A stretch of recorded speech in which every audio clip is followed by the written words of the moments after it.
I'd like to call the Tuesday, March 18th, 2025 City Council meeting to order. Ms. Brown, would you please take the roll? Sunday. Hold on one Mumgard. second.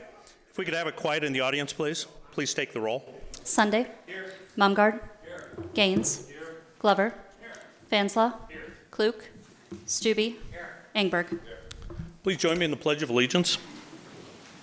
Pledge allegiance to the flag of the United States of America and to the republic for which it stands, one nation, under God, indivisible, and with liberty and justice for all. Thank you. Do we have an affidavit of publication on file? We do. And a current copy of the Open Meetings Act is posted in the back of the council chambers. We've got several presentations tonight. We've got some exciting ones like audits. But before that, Ms. Brown, would you come up?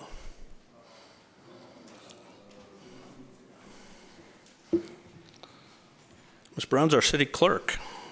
I've got a proclamation to give you. I'd like to read it. Whereas the City of Papillion recognizes the importance of professional development and lifelong learning for its employees, particularly those in leadership positions. Whereas Nicole Brown has served the City of Papillion with dedication and distinction since September 2009 as City Clerk since March 2017. Whereas Nicole has demonstrated a commitment to excellence in her role as City Clerk, consistently striving to enhance her knowledge and skills to better serve the citizens of Papillion. Whereas this commitment has earned Nicole the prestigious designation of Certified Municipal Clerk from the International Institute of Municipal Clerks. The IAMC grants the CMC designation only to municipal clerks who have completed demanding education requirements and have a record of significant contributions to their local government, community, and state. Whereas the City of Papillion acknowledges the significant achievement represented by this designation, recognizing the dedication and hard work required to attain this honor, an accomplishment reflects positively on the City of Papillion and underscores the city's commitment to providing its citizens with highly qualified and professional staff. Now therefore, I, David Black, Mayor of the City of Papillion, do hereby present this proclamation on achieving the designation of Certified Municipal Clerk to Nicole Brown. The City of Papillion expresses its deep appreciation for your dedication, professionalism, and commitment to serving the community.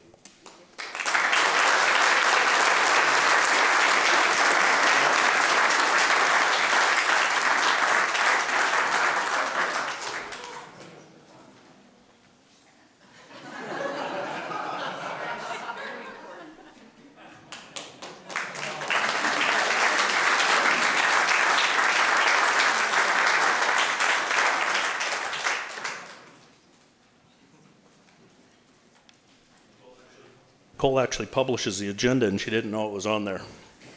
So, congratulations.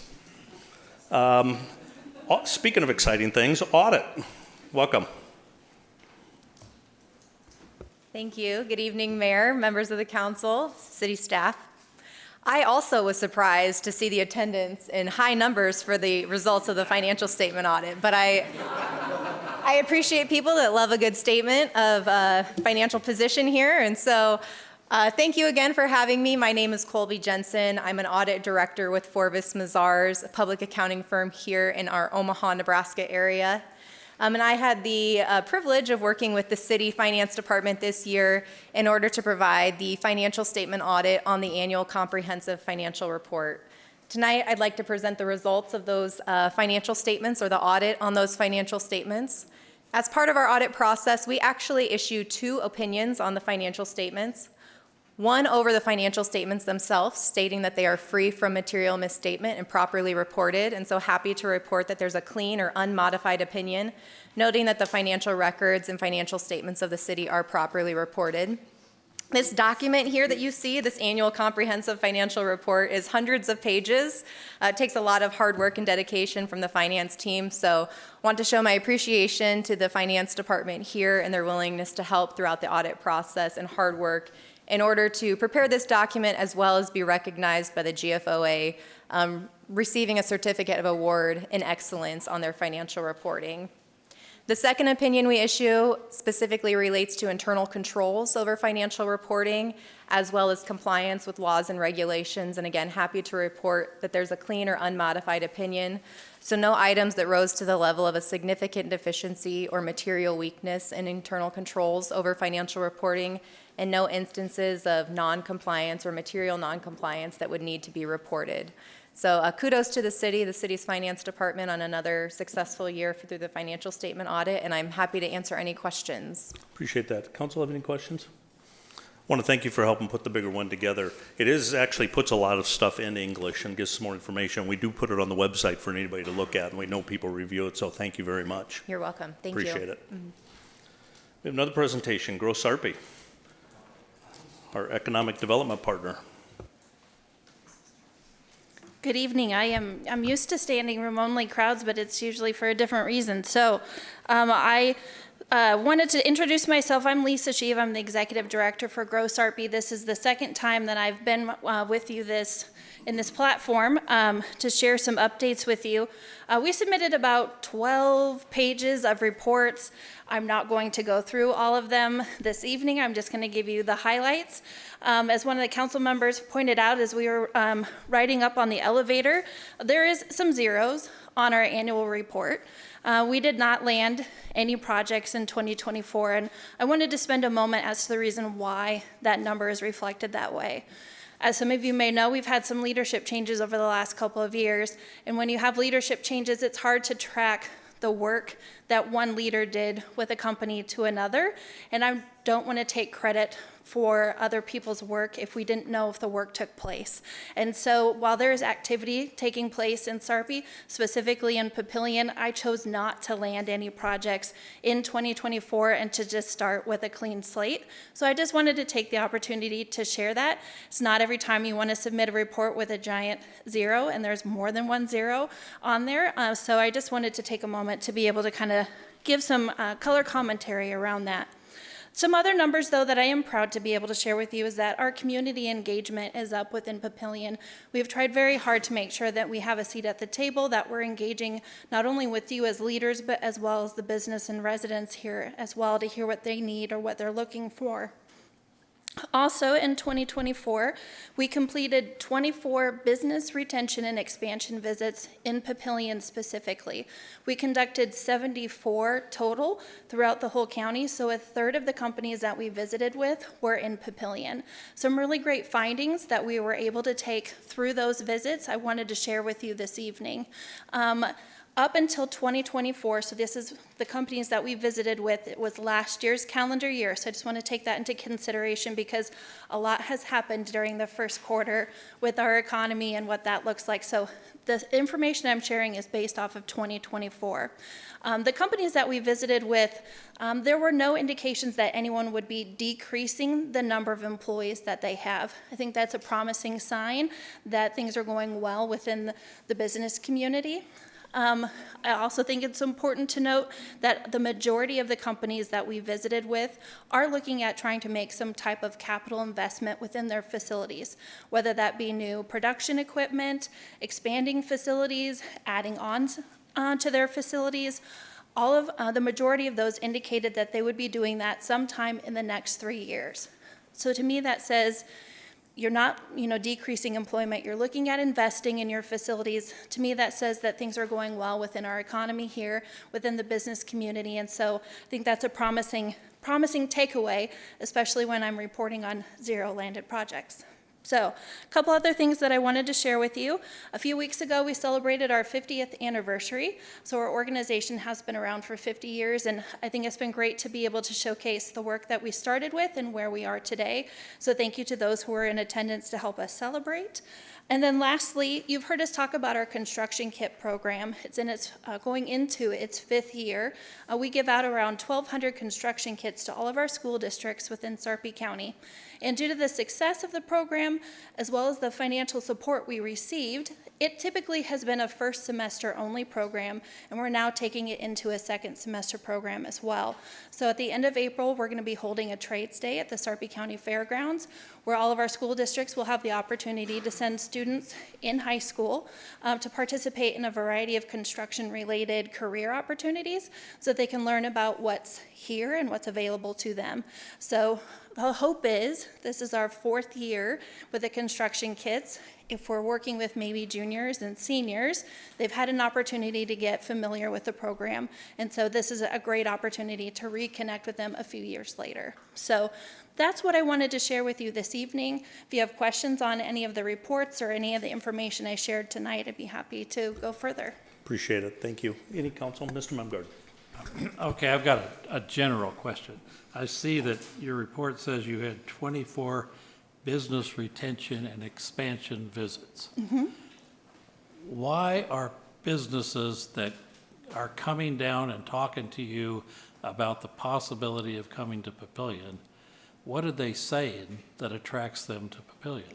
So those 24 visits are with existing industry, so companies that are currently located in Papillion. So we're visiting with them about the environment that's here, maybe why they located here to begin with, hopefully finding out why they're wanting to be able to expand here as well. And so that's where we shared the majority of those individuals talked about in the next 3 years, they're going to want to be investing in their facilities. Well, do you have outsiders that come to you and are So we talking about? we do a mixture of new to market projects as well as business retention and expansion projects. So working with existing companies that are here or someone that's new to the market that doesn't currently have a presence here. Well, So okay, now, those type of people, why would they be attracted to Papillion, and are they telling you anything that's detrimental that we should worry about? So I probably would say that there's a number of positives as to why they're looking at Papillion, or specifically Sarpy County, to want to locate their business here.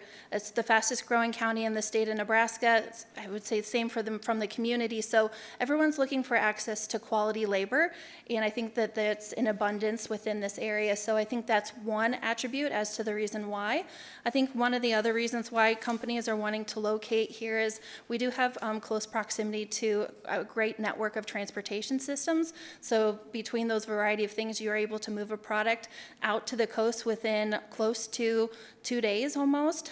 So that really makes a big difference when you're trying to move your product. So that is another reason as to why people are wanting to locate here. There's a variety of other reasons, and I'd be happy to meet with you one-on-one if you'd like to go over that more. Any other council questions? Appreciate it. Thank you. Thank you. Ms. Powers, Administrator's Report, please.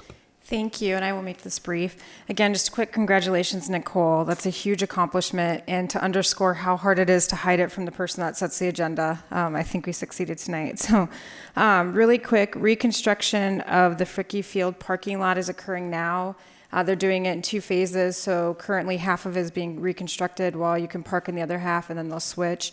It's a 6-week project, and it is hoping to be opened back up before the school year is out. And then the city's national citizen survey through Polco is still ongoing. Now is officially the open participation period, and that is until March 31st. So if anyone who did not receive the survey in the mail and they want to participate, if they go to our city website, there's a link where they can click and fill out the survey and participate in the survey. And then with tomorrow's forecast, it's hard to believe that spring is here. But one sign that it's actually spring is our spring cleanup days are fast approaching. So anybody that is planning on doing that, it's April 7th to the 13th. And it's at our Public Works dump site, the same place that it is every year. And it will be open daily from the 7th to the 13th from 7 a.m. to 5 p.m. And then just really quick on the forecast, I want to take a quick moment to thank all of our city crews through multiple departments that keep us safe, both from public safety, our parks, our streets, everything they do year-long to keep us safe. We really appreciate everything they do. Thank you.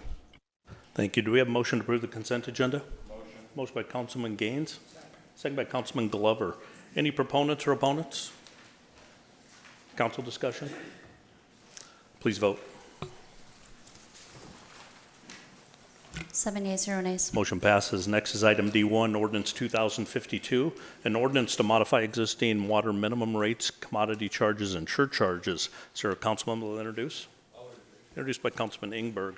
Item D2, ordinance 2053, an ordinance to modify existing sewer charge and sewer use fees and to clarify the process for calculating usage during qualifying winter months. Is there a councilman will introduce? Introduced by Councilman Glover. Item D3, ordinance 2054, an ordinance to approve a change of zone from AG agricultural and CC Community Commercial to AG Agricultural R4 PUD2 multifamily residential with a specific planned unit development overlay and a CC Community Commercial for the property legally described as tax lot 24 in section 36, township 14 north, range 12 east of the 6 p.m., Sarpy County, together with the southwest quarter of section 25, township 14 north, range 12 east of the 6 p.m., Sarpy County, together with lot 1, Southridge Village. The applicant is Bellino Land Development, Bellino 72. So Councilman will introduce. Introduced by Councilman Vanslow. Item D4, Ordinance 2055, an ordinance to approve the vacation of Halleck Street and South 69th Street right-of-way abutting Lot 1, Southridge Village, with title to vest in the abutting property owner. Sir, Councilman will introduce. Introduced by Councilman Vanslow. Item D5, Ordinance 2056, an ordinance to amend Section 175-1 of the Papillion Municipal Code regarding approved fees and costs of goods and services provided by the city. Sir, Councilman will introduce. Introduced by Councilman Sunday. Next 4 items are all related, and it's the city's application for the old public works development downtown. Item E1, Ordinance 2050, an ordinance to approve a change of zone from CBD Central Business District, GC General Commercial, and GI General Industrial to CBD Central Business District for the property legally described as lots 3 through 8, Block 15, Papillion, with vacated 2nd Street right-of-way, together with parts of tax lot 2A, 2B2, 2B2A, and 2A6, Section 27, Township 14 North, Range 12 East of the 6 p.m., Sarpy County, Nebraska. The applicant is the City of Papillion, Old Public Works. It's a public hearing. I'll open it. Any proponents or opponents? I will note our development partner is here. Seeing none, I'll close the public hearing. Item E2, Ordinance 2051, an ordinance to approve the vacation of alley right-of-way with Block 15, Papillion, as platted, surveyed, and recorded in Sarpy County, Nebraska, with title thereto retained by the City of Papillion.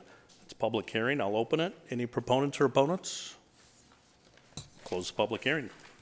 Item F1, Resolution R250053. It's a public hearing and a vote.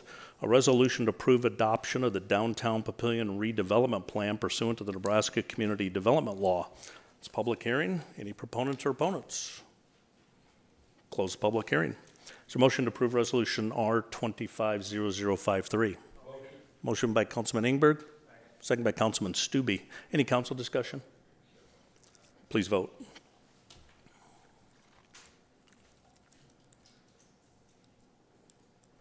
Seven ayes, 0 nays. Motion passes. And the last of the related items, Resolution R250056. Public hearing and a vote, a resolution to approve a preliminary plat for the property legally described. It's lots 3 through 8, Block 15, Papillion, with vacated 2nd Street right-of-way, together with parts of tax lot 2A, 2B2, 2B2A, and 2A6, Section 27, Township 14 North, Range 12 East of the 6 p.m., Sarpy County, Nebraska. Generally located at 200 North Adams Street, applicant City of Papillion. It's a public hearing. I'll open it. Last chance. Proponents or opponents? Seeing none, I'll close the public hearing. Motion to approve Resolution R250056. Motion by Councilman Mumgard. Second by Councilman Glover. Any discussion? Please vote.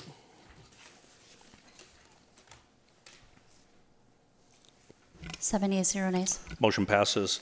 We're moving on to 3 items that are carried over from the last council meeting where the snow hit. We held public hearings on all 3 items that were published, and those public hearings were closed, but the council did request us to continue public hearings to give the public a chance to come back out because of the weather.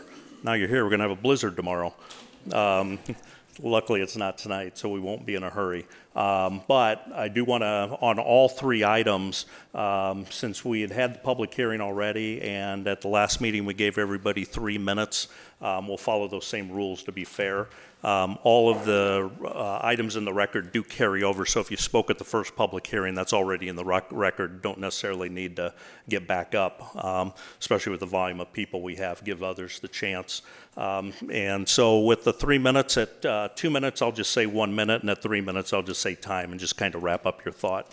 Item F3, Ordinance 2035, an ordinance to amend Article 4 zoning district regulations of the Papillion Municipal Code having to do with the frontage required for lots, the applicant's the City of Papillion. The public hearing's open. Any proponents or opponents? Close the public hearing. Is there a motion to approve Ordinance 2035? Motion by Councilman Stubbe. Second by Councilman Glover. Any discussion? Please vote.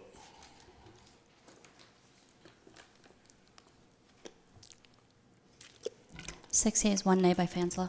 Motion passes.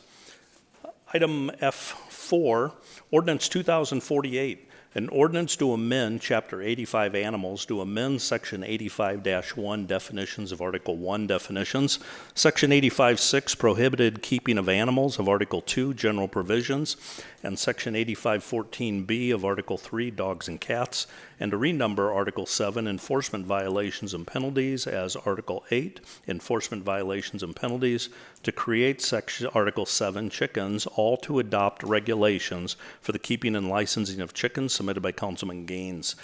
This is a public hearing, again, continued from the last one, and I'll call for proponents. Anybody in favor? And when you come up, if you'd give your name and address for the record, and then we'll start the 3-minute timer. Got a lot of people, so just go ahead and start coming up. Welcome.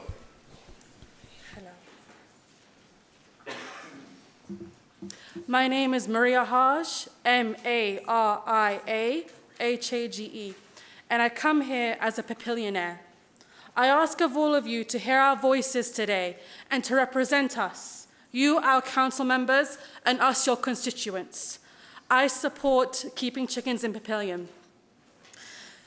The only thing that I would ever change about living here, as much as I have loved Papillion, is that I would like to keep chickens in my backyard.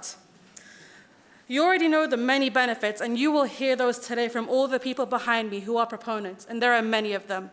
Whether that's compost, getting rid of pests, giving us nutritious eggs, letting us take care of animals rather than using factory farms, we can keep them in an ethical way. I feel like Papillion needs a way to show self-sufficiency and to be a place for everybody. You have probably also heard many concerns. For example, avian flu and attracting pests.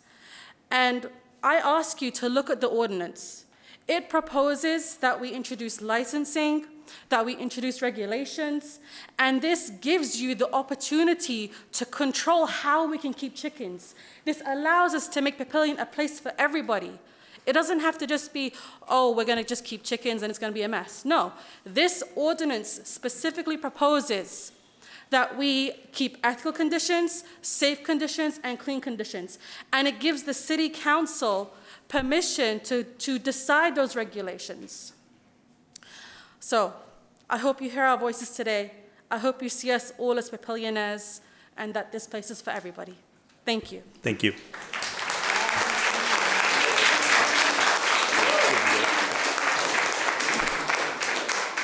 And I would ask that we hold all applause and all comments. And that's normal at all of our meetings. Rachel Welcome. Dunham, 707 Crest Drive. Forgive me, I'm not known for my speech making. Good evening. I stand before you today to discuss something that can truly benefit our community, the ability to raise chickens in our own backyards here in Papillion. This is not just a passing trend or a fad, it's a practical and meaningful way to enhance our community, foster local connections, and promote sustainability.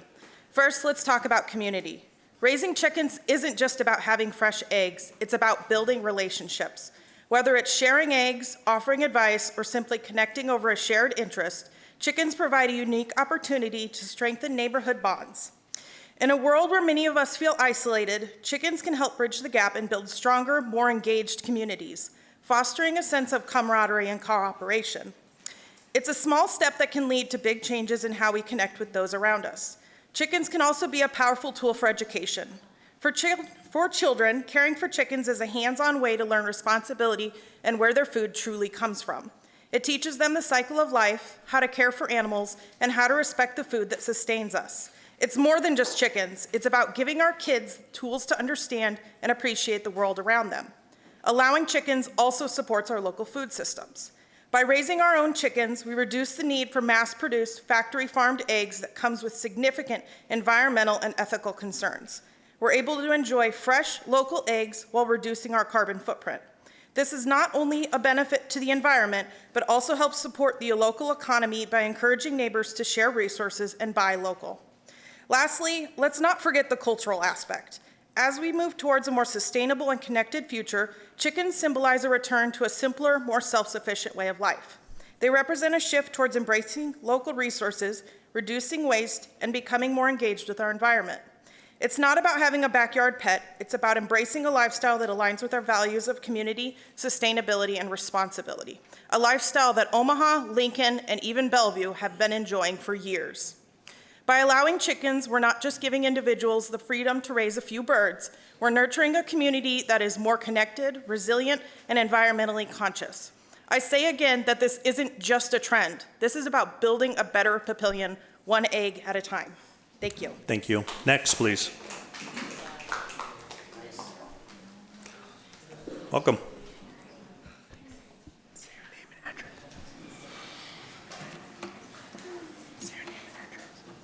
I'm Emma, and I live at 1212 Buckboard, and I think we should have chickens because they are very nice animals, and they give us fresh eggs for the mornings, and of course they can be hard to take care of because you need to buy them food and take care of them very well. But I think we should have chickens because they're good pets. Thank you. Next, please.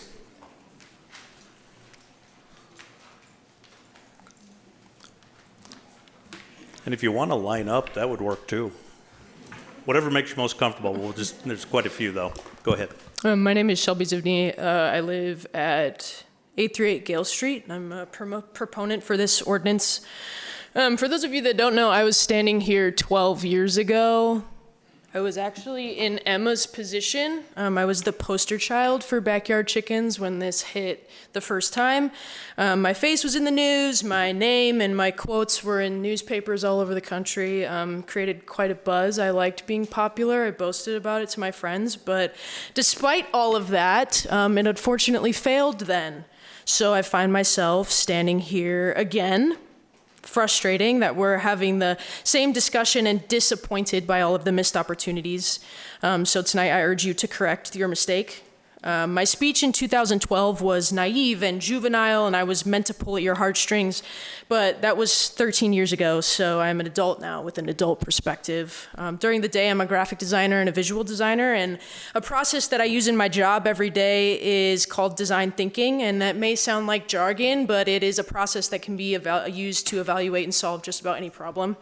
And one key tenet of that is accessibility, and accessibility has kind of turned into a buzzword to elicit a certain response these days, but it remains a very important facet to just about everything in a fair and strong society. So whether you're designing a product or writing legislation or drafting plans for a new building, this is best practice to do it with every person and every body in mind.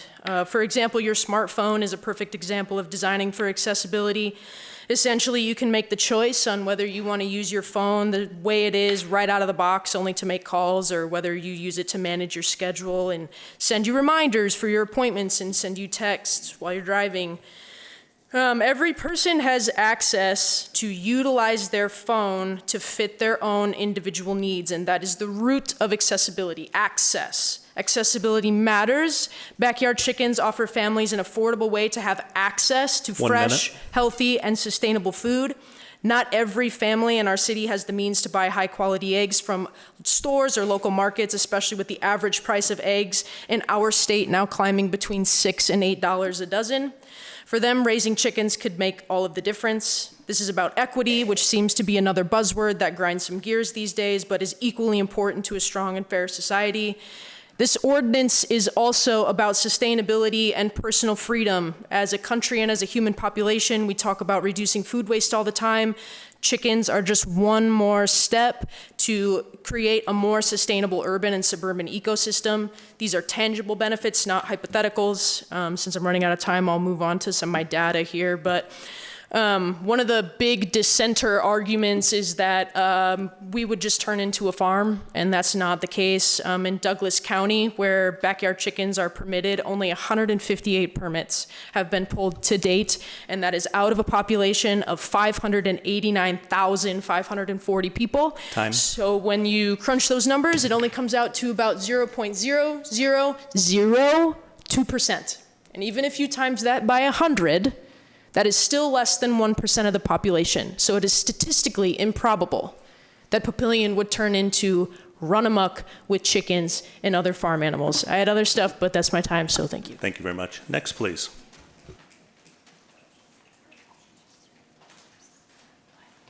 Welcome. Hi, my name is Jennifer Gettings. I live at 502 Cortez Drive. I'm not going to keep you here for a long time with going over the reasons why I think chickens are a good idea. I just want to let you know that it's a decision that our family is factoring as to whether we'll stay in Papillion. We've been here 26 years, or whether we'll relocate, because we are interested in keeping chickens. And it's, you know, it's a little heartbreaking when you see it in communities around us, and it's not allowed here. So just wanted to give that information. Thank you. Thanks. Next, please.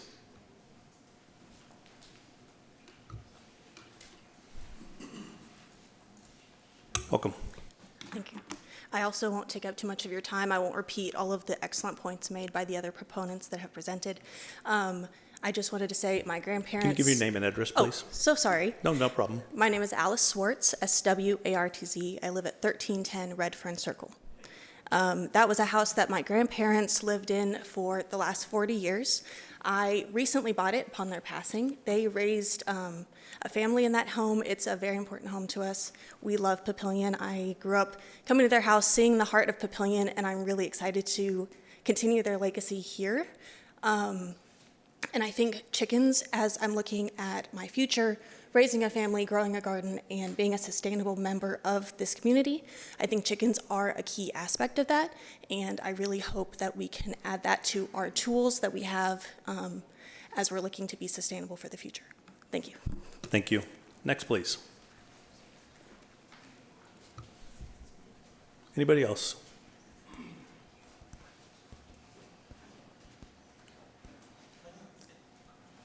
Welcome. Thank you. My name is Charles Jean-Baptiste, spelled Jean-Baptiste, and I'm here in support of having backyard chickens in the city of Papillion and La Vista. Thank you. My name is Eva Casiello. I'm at 232 East 4th Street in Papillion. I'm a certified Montessori preschool teacher, and I've been for the last 11 years. And I'm just here as an advocate for children, because over the last 3 or 4 years, especially since COVID, we've noticed that children are at quite a deficit for sensory experiences. Any preschool teacher and any teacher in general will tell you that children have been coming with more significant needs, sensory needs, behavior needs, more attention needs. And having backyard chickens is an opportunity for children. I apologize, I'm out of breath when I speak in public. It's an opportunity for children to not to just have what has already been mentioned, an experience with life cycles, with caring and nurturing, but it's also an opportunity for children to get away from screens, to have an opportunity to have a hands-on experience with touching, with feeling, with responsibilities, with understanding a connection between the environment and themselves. And that opportunity is actually something that's going to change children for the future. With the lack of connection, with the lack of opportunity for children to be out in the public and in the environment, and with this ever-enclosing pattern of children just being inside and parents being overworked and not being able to have the time to give their children what they need, children have been suffering. And so with this, I think this is one way that can allow children in their own families, if their parents can do it, but also in friends and neighbors, for children to have a connection that will help with building sensory experiences and resolving possibly some of the difficulties that we've been seeing in the classroom. Thank you. Thank you. Next, please.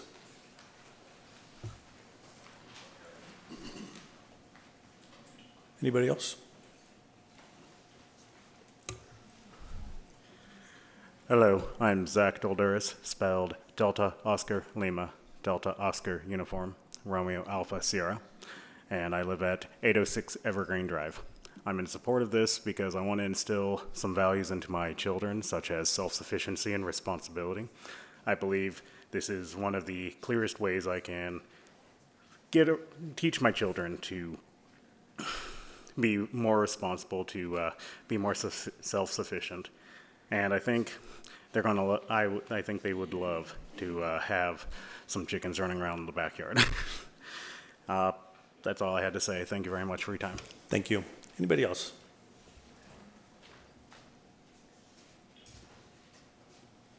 Welcome. Good evening. Rich Alcala, 304 Sea Pines Drive. That's ALCALA. Also Papillion graduated class of 89. Said hi to Mr. Glover earlier. There's stories. We'll save those for another time. I'm here to voice my support for backyard chickens. I just want to make a couple of comments, namely that I'm a Papillionite, I'm a Nebraskan, and first and foremost, I'm an American. And I think the idea of being able to have sustainable food in our own yards, in our own communities, in our own properties it's kind of a no-brainer. I haven't heard many in the world around me, the people that I talk to, granted that's anecdotal, but I don't hear people with real problems with chickens.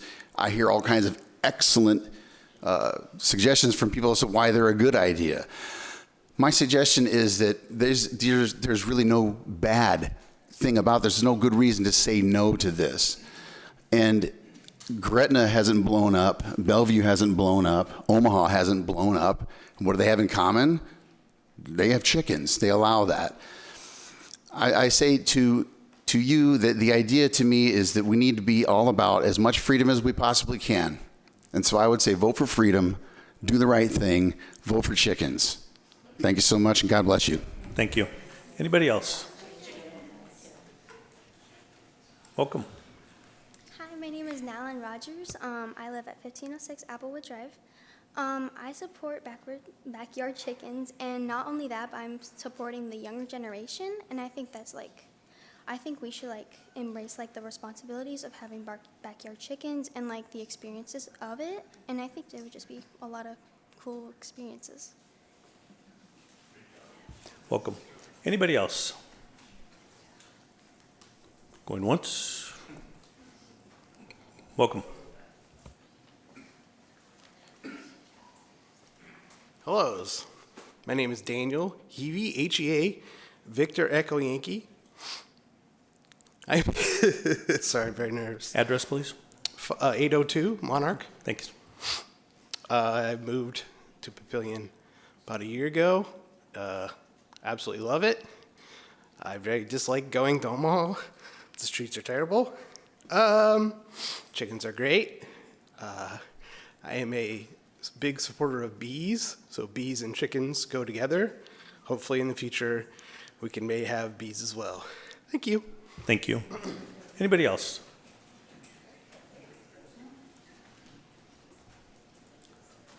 Welcome. Good evening, Mr. Mayor, City Council.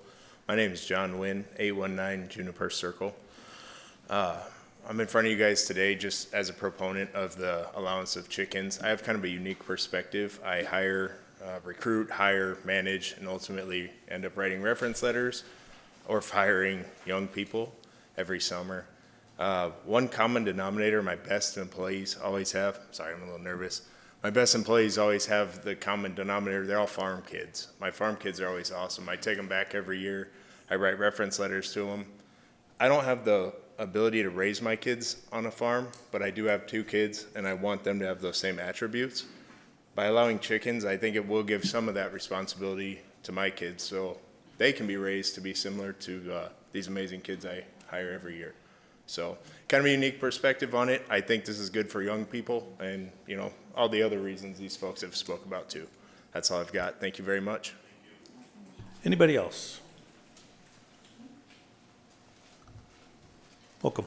Hi, I'm Esther Wolf at 604 Joseph Drive, and before we used to live in Omaha, and our neighbors also had chickens, and I felt that like we went over to like see the chickens, and like I don't think I would have had like that connection to them so much if they didn't have chickens, because I wouldn't have the reason to like go over and like see the chickens, and like I also like sometimes like helped like weed their garden and stuff, and like that was I think a benefit of having chickens. And also then it's also then I don't have then we get then there's also like the benefit of just having chickens. Then you get like the eggs, and then you don't have to buy them at the store that do sometimes come from less ethical places, and then those chickens then get a better life like in my backyard as opposed to in some factory that where they never see like sunlight and stuff. So yeah. Thank you. Anybody else? Welcome. Hello, I'm Trina Mann. I started the petition for the chickens, and we got 884 signatures so far. So 4 chickens. Address, please. Oh, sorry. That's Trina right. Mann, Glenwood Hills. Thank you. Yep. And I graduated in 1998, so I've been here for 30 years. So I do know Principal Glover as well. And so we're rooting for you. We're rooting for you. Anyway, I just believe chickens are great for self-reliance. I'm holistic. I believe in natural medicine. And if you read the petition, everything's explained in there. So we got 884 signatures so far, which I think is pretty great. So that's all I got. Thank you. Thank you. Anybody else?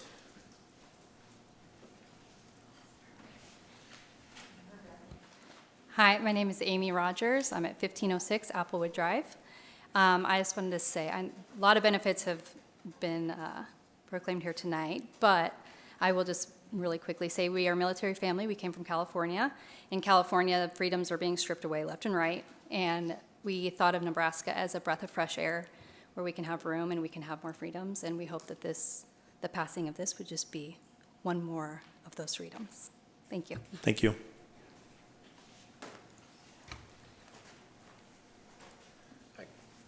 Mark Knight, Glenwood Hills, Corn Drive. So, as an arborist in Papillion, I've noticed a lot of things, and I liken it to when you buy a new vehicle, you suddenly see that vehicle everywhere, all over the streets. But being an arborist, I see trees, and more importantly, the damage to the trees in the community. Some newly planted by the city, many roses, many, especially the tops of birch trees, softer trees, linden trees that the Japanese beetles attack. The Japanese beetle's life cycle is in the ground for 10 months. It's only in the air for 2 months out of that year. The chickens scratch around and dig in the ground all day long. A chicken is capable of eating 100 of these beetles per day, potentially over a 3-month period. That's thousands of beetles, and they lay 40 eggs in the ground. That's 1/3 of these nasty little bugs that could be intercepted the following year from one chicken. And not to mention the locust beetle does visit the ground to get pollen from marigolds as it reinfects and bores into the locust trees. The ash borer, not so much, but as the Japanese beetle attacks the canopy of the ash trees, it weakens them, making them more susceptible to the damage of these foreign to us beetles. So Japan has natural predators for the Japanese beetle, but we don't, whether it's because of our regulations or whatnot. It's a chicken's favorite food, honestly. They love them. And another one is bagworms that along the ground, they spend their life cycle. You can see it in the Shadow Lake area. They're decimating the canopy of the evergreens of fairly new trees, and they're susceptible to sun scald, killing the trees in our community. It's reasonable to just interrupt this cycle of these devastating pests. So, thank you. Thank you. Anybody else? See none. Any opponents? Anybody else want to speak against? Welcome.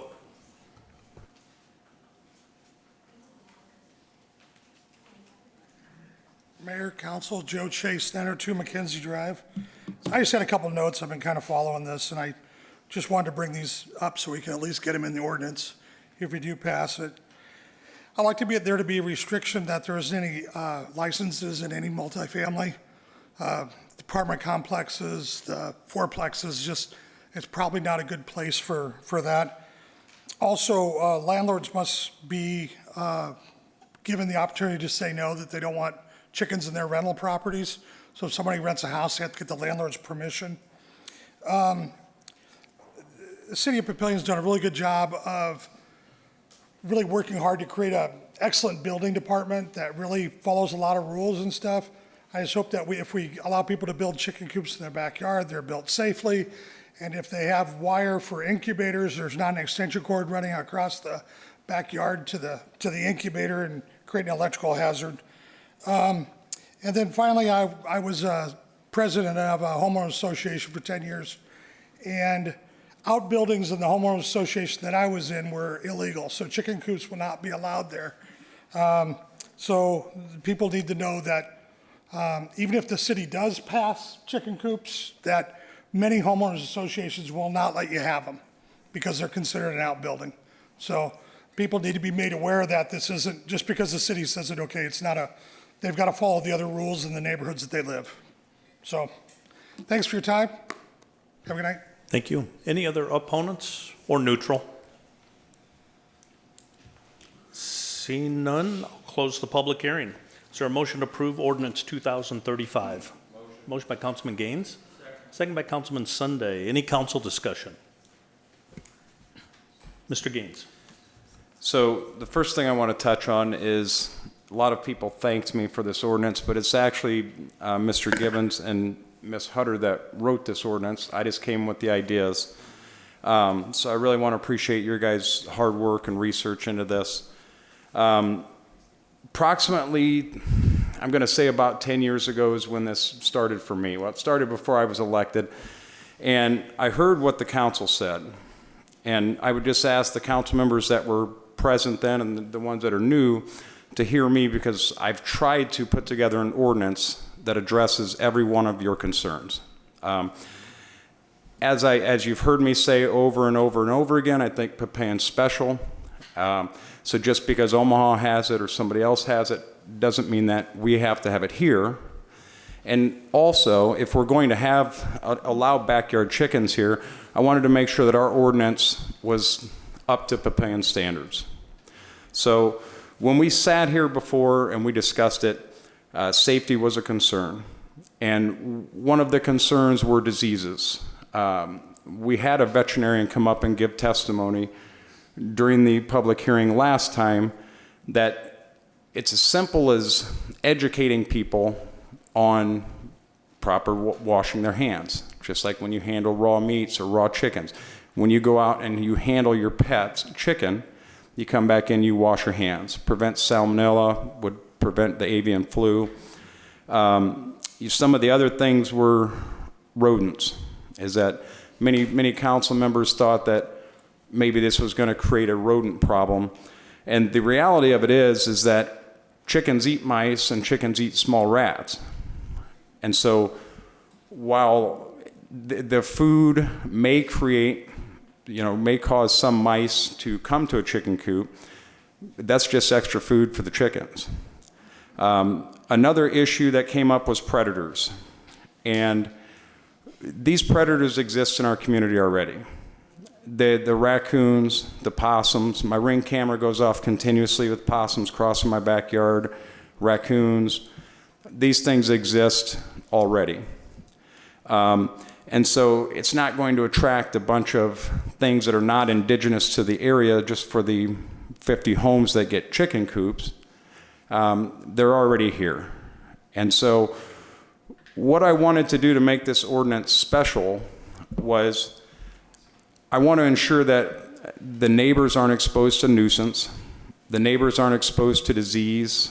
And so the thing that is in the ordinance that was put together, and I think probably the most important aspect of it is education. We're the only community in the state of Nebraska, the metro area, that if approved would require somebody taking a course. And the reason that I wanted this educational component in there is because I don't want my neighbor to build a substandard coop that attracts predators or allows predators to get in. And I want it so that only the most serious people that want to have urban chickens are the ones that do it. Because it's really no different than raising a brand new puppy. It's hard work. But many people, the idea of having the backyard chickens might sound like a great idea today, but in 3, 4, 5, or 6 weeks may not be as great of an idea to them. So this educational component should help to let people know exactly what they're getting into. Another big concern back in 2012 or 2014 was uncertainty. A lot of the council members said, if we have chickens, what's next? Is it goats? Is it zebras? Are the chickens going to overrun cities? And we now don't have that uncertainty. We've seen that the city of Omaha has done this for well over a decade. They have very, very, very few calls for service. The city of Bellevue has had it. The city of La Vista, the Gretna. Bellevue currently only has 28 permits. So just because we approve this doesn't mean that everybody in the city is going to have chickens tomorrow. What it may mean is that 2 dozen or 3 dozen people go out, they take a training course, they apply for a permit, they responsibly build a coop, they share that experience with their family, their children get up at 6, 7 a.m. before school and they go out and they feed the chickens, they clean the coop. It's much more than just eggs. And I'm not going to repeat everything that everybody said, but, I did listen very carefully to all the concerns of each council member. And I believe that this ordinance is the one that the council members that voted no, I believe it's what you asked for. You said, I don't like it because of this, and I don't like it because of that. And I believe that we've corrected that problem. And I would just ask that, I think that another thing I've been very consistent on is public safety. And if for some odd reason we become an anomaly, even though we have more strict standards, and this becomes a nuisance, I'll be the first person to vote to get rid of it. So I would just ask for the other council members' support. I think that we've seen the community supports it. Out of anybody that has contacted the city regarding this issue, 71% of the people are in support of this. So I think it's time that we pass this ordinance. It's time that we give it a try. And I think it's a very good ordinance that's up to Papillion standards. Thank you. Thank you. Any other council comments? Mr. Mumgard. You want to go first? Okay, as Jason has pointed out that there have been many views expressed about this ordinance. I'm going to echo the views of a resident in Hunter's Crossing in Ward 4 who sent me an email that I found to be very intelligent. Now, Hunter's Crossing, as you know, is an area of well-kept houses and yards. Many of us might think, well, that's an area people who don't want to have chickens and would be against this. This person points out in their email right out the bat that they have no skin in the game. They have no desire to have chickens, and they don't know of any neighbors who want to have chickens. But they are pointing out that this ordinance, they've paid attention, and this ordinance has plenty of safeguards and guidelines for anybody who wants to have chickens. And so the impact on the neighbors appears to be minimal. They go on to say something that I find important. They say that the city appears to have done its research by studying neighboring cities that allow chickens. And other cities have been allowing urban chickens for a very long time. They have worked out many of the issues, and Papillion seems to have learned from those experiences. As Mr. Gaines has pointed out, that is very true of our neighboring cities. We had a witness come last time that gave us the numbers, and it's like 0.06% of the Humane Society numbers in Bellevue were chickens, and about 4% of the numbers in Omaha were about chickens. Very minimal. It had very minimal impact on the regulators of chickens. So, it says Papillion seems to have learned from those experiences. So I'm going to agree that we should learn from the experience of others.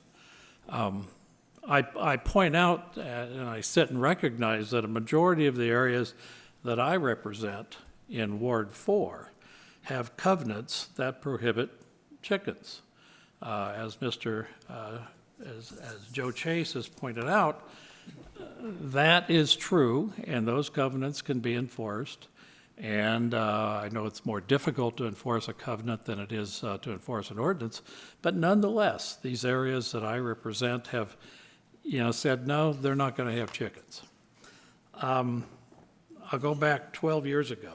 I proposed an ordinance that is not as well written as this one that would allow chickens in Papillion. And then a few years later, I proposed an ordinance that would allow mini pigs in Papillion.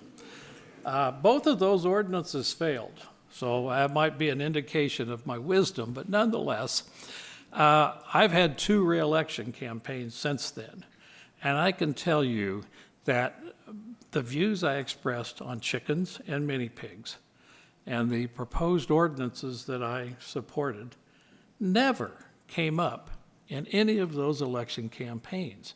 And I never heard a single person, when I was asking for their vote, tell me no, they couldn't support me because I had supported chickens and mini pigs. Well, I conclude from that that a significant number of residents in this city feel as this Ward 4 resident does, that passing this ordinance will not have the negative impact that is expressed by some of the opponents. So for that reason, I'm going to vote for the ordinance. Mr. Sunday. Thank you. Thank you, Councilman Gaines and staff, for drafting this ordinance. I think it does give us a lot of protections that weren't there the last time this came in front of the council, whatever it was, 10 years ago. I would just like to say a few things. You can't go wrong helping your citizens of your community save dollars on the family budget, on the family food budget, enable the parents to help teach their children about life and about where their food comes from, and to help give those kids responsibility that will be with them hopefully for the rest of their lives. And it doesn't seem like a big deal, but it really is. It can be anyway. And I would submit that a yes vote here tonight respects the overwhelming view of our citizens as demonstrated by the letters and the emails and the comments we've heard here tonight. And it's important, I believe, without having any other reason, that it's important for us to listen to the citizens, because we are, after all, we're a republic, which is a representative democracy. We're supposed to listen and give great deference to the citizens' views, especially at the local level, which is where we are. I would submit that a vote yes tonight would be a vote to help keep Papillion to keep Papillion a place that feels like home, which is our motto here in Papillion, feels like home. Well, let's help make it feel like home for all the people that want to have the liberty to raise some food on their own property with some guidelines. And this is a liberty issue. It's a freedom issue for me. And I don't think any of us can go wrong in supporting freedom and liberty on someone's own property in our community. I'm going to read a quote that was written over 200 years ago by perhaps our greatest founding father, perhaps, Benjamin Franklin. He said, "I am a mortal enemy to arbitrary government and unlimited power. I am naturally very jealous for the rights and liberties of my fellow citizens, and the least appearance of an encroachment on those invaluable privileges is apt to make my blood boil exceedingly." Keep that in mind. Thank you. Thank you. Any other council comments, discussion? Mr. Fanslow. Okay, I think it's on. So, thank you, you three, for giving your point of view, and I'll pull off what Steve was saying. I wasn't on the council last time this came before the council, but I was in Papillion and I was aware of it. It was somewhere in my head. So 3 years ago, when I started knocking on doors to seek this seat, it came up, and it's come up. The subject's come up a number of times since I was knocking on doors and since I've been elected. Jason and I have talked a few times about this. Some of us have talked about it as well. I knew it was coming back up. So I continued to have conversations with people, not only in my neighborhood, not in Eagle Hills, as you all can see by the sheet here, but in Eagle Crest, Hickory Hill, Hickory Estates, my entire ward, Cottonwood. I've talked to people, and some of those folks responded with letters, but overwhelmingly, I have heard in Ward 1, the people I represent, that they are opposed to having backyard chickens. So if I'm going to represent the people who voted me into office, I'm going to listen to the majority of those people, and I will not be supporting this ordinance tonight. Mr. Stubbe. Yeah, thank you, Mayor. So I've been here also for the period of time that this has come up. Mr. Mumgard indicated that he brought it up the first time. I think the second time that it came up, it had pigeons attached to it, if I'm not mistaken. So we've discussed this previously, and I've not been a proponent of backyard chickens. And part of it comes down to a couple things. One would be is that, as one of the opponents indicated, is that the neighborhood that I live in, and I think the neighborhood that my colleague lives in, Terra Hills, both of them have restrictive covenants that don't allow it. And I think by having an ordinance, that does create some conflict with those neighborhoods. I think it also potentially could put a burden on those particular neighborhoods, because if somebody within those particular neighborhoods say that, hey, I'm going to have chickens, the city code allows me to do that, it puts the burden on the homeowners in that particular location that have covenants that say, you can't have them here, and the only way that you can fight it, and obviously we have attorneys on the other side, I think, is you have to actually go to court and try to settle it that way. So that's one of the concerns. There's no question that I think having backyard chickens is something that creates an attraction for other animals, whether it's, and I think Mr. Gaines indicated some of the other animals. In fact, I talked to a friend of mine here that a couple weeks back when we were talking about chickens, and he lives up in the Omaha area. He's got chickens, and he said he's lost chickens to the neighbor's dogs. He's lost chickens to other wild animals, and so it does create somewhat of an issue. And it's not just the fact that you have chickens there, but you also have the potential for feed that is being used for your backyard chickens that can be an attraction to other animals. If this does have support tonight, I would like to maybe talk a little bit about an email that we received relative to one of the conditions within the code. Mr. Gaines talks about getting support from neighbors. His concern is that, what is that? Is that if you have 5 neighbors, 3 of them are in support of it, the other 2, how does that end up ruling? And then if you have individuals that potentially would be supportive and then change their mind because somebody's got backyard chickens, they don't like it, is there a way to eliminate for them to either say, hey, I changed my mind, I don't want my neighbor to have backyard chickens? How does that come into play relative to the particular ordinance? Mr. Ingberg. Well, to piggyback some of the things other people have said tonight, first of all, what I want everybody to understand is everyone around this table takes it seriously, and everybody listens to what you say. Everybody reads everything you send. It's not a case of if you vote for it or vote against it, it's because of some pre-existing thought.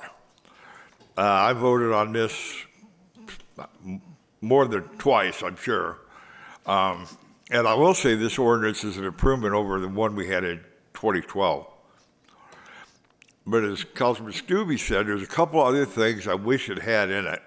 One of which he already mentioned, which is there's no procedure that if one of you put a coop in the back quarter of your yard, if 3 neighbors complain about it after you get a permit, go through all the hoops you have to, what is that process?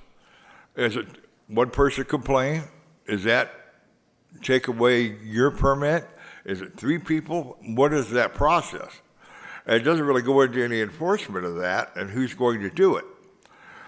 The other thing that I've never heard, and all the times we've talked about this in really any serious matter, and I think Mr. Stubbe mentioned this too, about predators drawn to a neighborhood.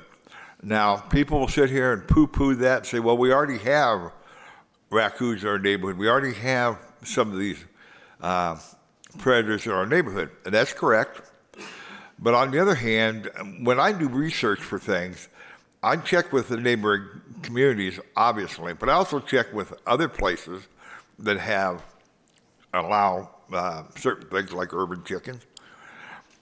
And one person I talked to from another state, but nevertheless they allow chickens in this community, happens to have 15, I think. And he said his biggest problem that he has had is with predators. He said it's a constant fight with raccoons, foxes, and yes, we have foxes in Papillion. You can find them all over the place. Coyotes, which we have in Papillion. If you want to drive down Mathis Drive about 4 or 5 in the morning, and you'll see them run up and down the street or sitting in somebody's front yard, like I saw a few weeks ago. But I do think that it draws predators to an area. It can't help but do that because not only do you have food outside, and some people I've read their email said, well, they're going to put the food inside. That's great.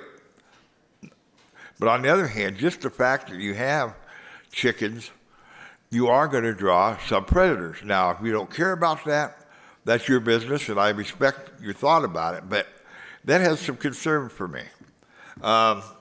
You know, and I don't dismiss the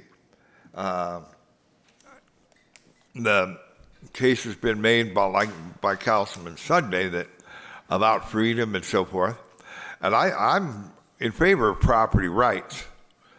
But what you always have to remember when you sit around here is those rights work 2 ways. You know, you have a right to put chicken coop in your yard and have chickens, but your neighbors also have a right not to smell or hear it, just like dogs. And I'm surprised that we didn't hear more of that. Usually people compare chickens to dogs. And there are some similarities as far as dogs bark, chickens make noise. I don't care what anybody says, they make noise. But the point is, I have to respect not just all of you out here. I have to respect those that what you do might affect their freedoms. So I think we're moving the right direction. But as it sits right now, I'm just not convinced that we should do this. All the council people around this table always tout the fact that Papillion is different. It is. We sit here and argue about 5-foot, 10-foot setbacks. Well, we want like 10-foot primarily because it makes Papillion nicer and better. Nobody wants to. People around this table compare those kinds of things with Bellevue and other communities. Well, we want to be different. We want to be better. Okay.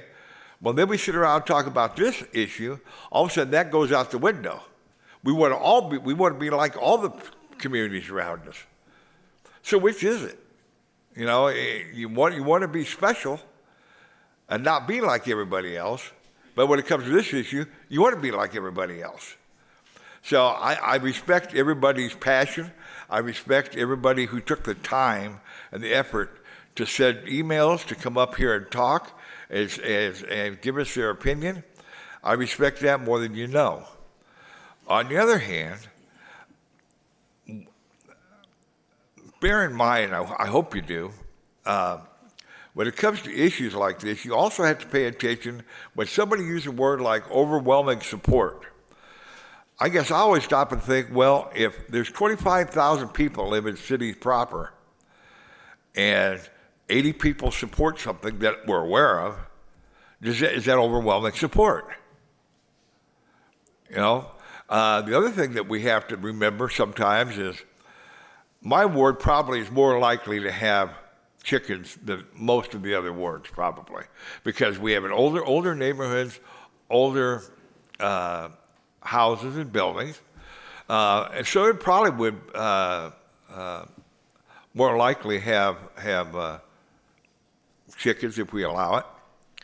So it'd be easier for me to just vote yes and come vote for me again if I ever run again. But on the other hand, even though it would benefit my ward to a certain extent, maybe, I also have to respect everybody else's ward. Like what Mr. Fanslaw says, almost all the people in his ward don't want it. So you always are struggling to balance out not only what works for your ward, but also when it's a citywide thing and affects everybody, you also have to try to balance it out what's best for the community as a whole. Sometimes that's really difficult. But in this case, I'm going to vote no again. Maybe we could come up with, answer some of the questions I had tonight in the future about enforcement, who's going to do it, what's it going to cost, what appeal process is there, and what type of resolution will neighbors have that perhaps decide that they don't like it for whatever reason, smell, noise, whatever. That needs to be worked on some more. So for now, I'm going to vote against it. Mr. Gaines. The first point I want to make is that I'm regularly the one that says just because Omaha has it doesn't mean we have to have it. I stand by that, and I think the educational component of this ordinance is what separates. Omaha doesn't have that educational component to their ordinance. As far as the complaint process goes, it's just the same as any other complaint process for animals in our community now, whether it's stray dogs, barking dogs. It'll be controlled in the same manner as it normally is. To answer, as far as predators go, I guess I made the point that we do have these animals here now, raccoons, possum, whatever is going to possibly eat these chickens, but if we're going to have a predator issue, it would be to the people who have chickens. And so what the purpose of this educational component is that there's ways that you can build and design your coops that prevent animals from getting in. So, for example, in the ordinance, it restricts, if your chickens don't have clipped wings, for example, then they have to be in an enclosed area. So they can't fly out and fly into the neighbors' yards. They're only allowed to be out from sunrise to sunset, okay? There's some things that you can do if you notice that you have a predator issue as far as skirting your coops. These are all things that are in this educational component of this that other cities don't have. And that's specifically why I put them in there, or asked to have them put in there, asked to have them research, is because I want to try to eliminate those issues as much as possible. I mean, anybody who has a small dog in this community, I guess you could say that a miniature dog would also attract those same predators that a chicken would. But I stress this educational component because it's what separates it from everywhere else. Because I don't want my neighbor to have chickens and have an improperly built coop that attracts animals through my yard, just as an example. And so I'm going to try to ask our city attorney to answer your question, Mr. Stubbe. But as far as the complaint process goes, it's no different than what we already have in place. If the neighbor's dog's barking, if the neighbor's dog gets out, if the neighbors, we're not allowing roosters, so there shouldn't be a noise component of this. I've done extensive research on the amount of noise that chickens make, and I will make the comparison. They're much quieter than dogs are. Properly, with the education, a properly cleaned coop is not going to stink. It's just like anything else. I know of a person specifically that their neighbor has 3 dogs in their backyard, and they don't properly clean up their dog poop, and so that person has to suffer from it. Chickens aren't the same as a 90-pound black lab, as an example. But I'll turn it over to Ms. Hutter to answer that neighbor notification component of it. So the neighbor notification requirement is much like how the city does variance notifications for various property code situations. It just requires that the adjacent property owners be notified that the primary property owner is going to be obtaining the 8 hens that are permitted under the ordinance as drafted.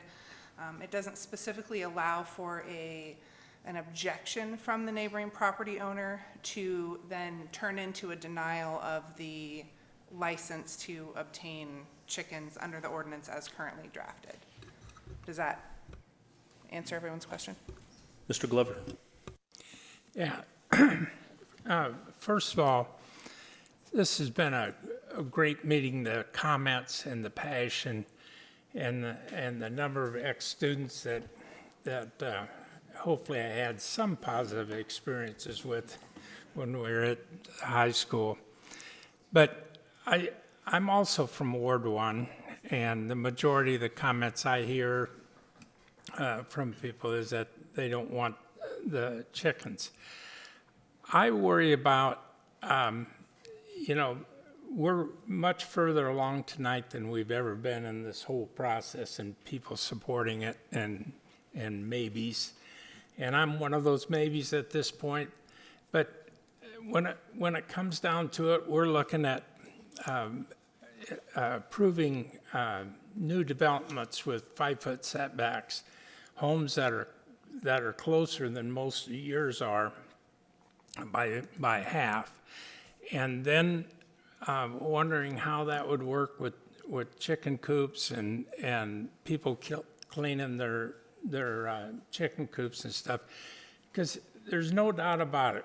The bottom line is, if everyone did what the ordinance says and everyone did what they're supposed to do, we probably wouldn't have a problem. But reality is, the bottom line is that there are going to be some that don't. And so that, again, like Mr. Stubbe said, that's going to cause a problem with your neighbors. And I'm at a point where I've voted against this before, and I know my ward doesn't support it. But, and I'm willing to listen again if it comes up. But at this point, I will be voting no. Mr. Sunday. Ward 2, which is my colleague Mr. Engberg's ward, supports this, of those that responded, 80% in favor and 13% opposed, 7% undecided or neutral. Ward 4, where my colleague Mr. Stubbe represents, it was 78% in favor, 22% opposed. So since we live here in a representative democracy, your only remedy is to get a new representative if you don't like the way they vote. That's all I have. Please hold the applause, hold the comments. Thank you. Mr. Engberg. Well, since Mr. Sunday wants to quote numbers, yeah, it's 80%, but how many people are in that sample? 14. I said of those who responded. 14. So you're telling me that I should make decisions based on what 14 people want out of my ward of several thousand people. That doesn't work. I can't do that, and I shouldn't do that. So if you want me off the council, that's fine. You're entitled to your opinion, but don't throw the number out that has no bearing. No bearing. 14. Mr. Ingberg has the floor. Never mind. There's no reason here. You know, first time in all my time in the council, I've had a colleague publicly say they want me gone. And I appreciate that. Thank you.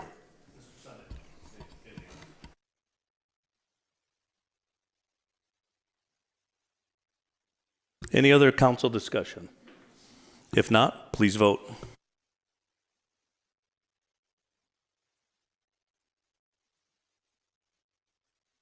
Three yeas, 4 nays by Glover, Fanslaw, Stube, and Ingberg. Motion fails. With that, item F5 we will skip over. F6.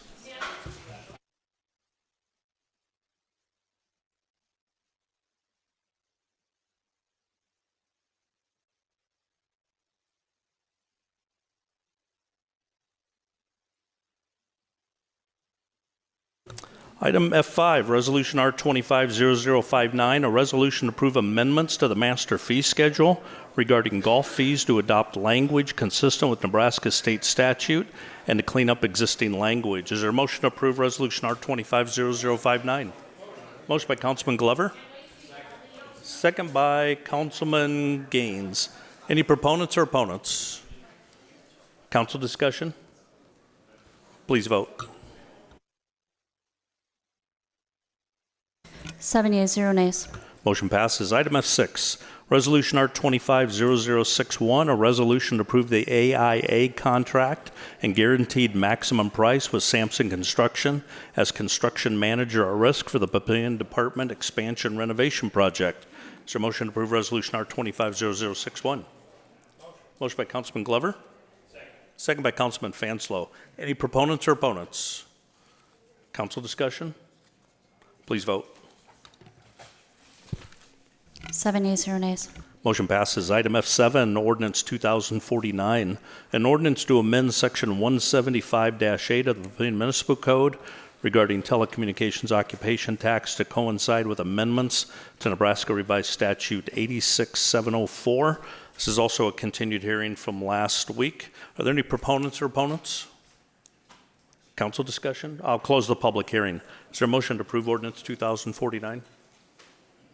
Motion by Councilman Stube. Second by Councilman Ingberg. Any council discussion?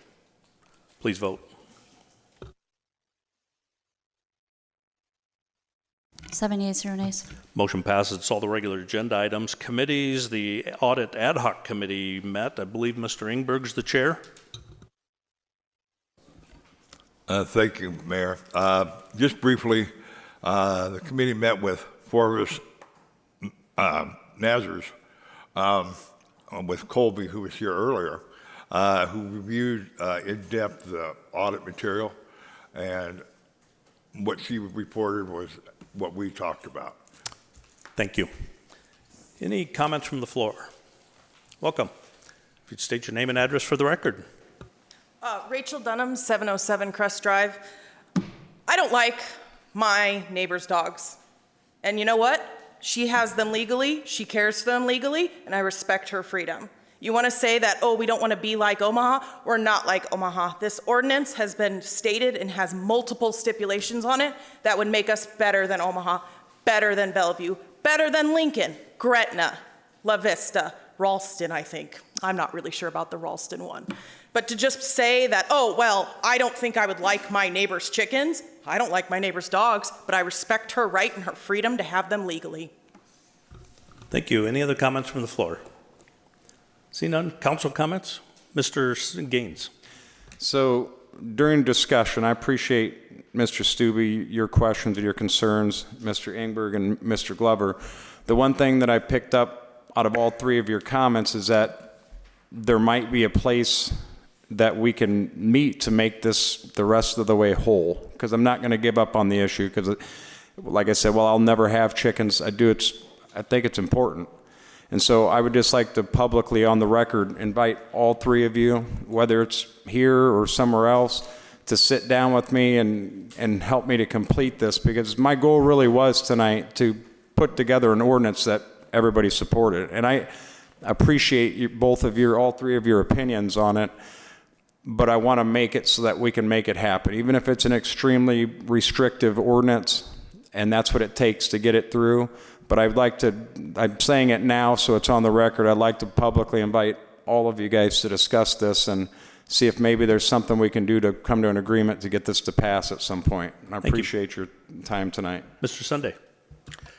Thank you, Mr. Mayor. I'd like to congratulate the Papillion La Vista South Titan basketball team and Coach Heiser for their awesome accomplishment in winning the state boys basketball tournament recently. Wasn't that the first time in history? Yes, it's a testament to their skills and talents, their hard work, and their teamwork, and I congratulate them. Thank you for raising that. Any other council comments? Just a couple things from the last couple of weeks. I think the main item is, again, as we're just watching legislation, the senators just established their priorities, and the speaker gave all of his priorities on Monday. The one mentioned before, and I'd shared with you all the bills that Papillion gave the league to try to get into the legislative process, and a lot of those had to do with sales tax, predictability, auditability. One of those did become a speaker priority. It's the one where we can actually go down and do an audit of the sales tax, and then the person that goes down and audits, if they find a discrepancy, they can share some of the information as appropriate, including to the state auditor. So then if the state auditor elects to audit, they've got the information to do it. Before, they weren't allowed to do that. So it wasn't the biggest win we were looking for, but incremental baby steps. So appreciate Speaker Arch for doing that. Just a reminder, Ms. Powers mentioned the citizen survey that we do every 3 years. That did just open to the public. The way that process works, it's somewhat of a scientific survey statistically. And so it initially went out to, I think, 3,000 residents that were selected blindly at random. Those responses have come back. Now it's opening up to the residents, and we're pushing that to social media. So if you're aware of people that want to take that, send them to our website to get the link. And then just a reminder, even though it's 70 degrees out, I'm supposed to have a blizzard tomorrow. Welcome to Nebraska. And it seems kind of odd, but we did declare a snow emergency. And a lot of that has to do, I think, with a little bit of the volume of snow, but more important, the wind, real low visibility if that hits, and wanted to get the cars off the street as the plows are going around. So we did declare a snow emergency. That's in effect from noon tomorrow until midnight. And then I publicly apologize because we used our mass calling system to do that, and it called out people like 7 or 8 times. And so I'm getting volumes of calls from residents saying, stop calling me. So the police have already talked to me about harassment. So I publicly apologize for that one, but we do have the snow emergency tomorrow. Any other council comments? If not, do we have motion to adjourn? Mr. Glover, second by Mr. Gaines. Please vote. 7 yeas, 0 nays. We are adjourned.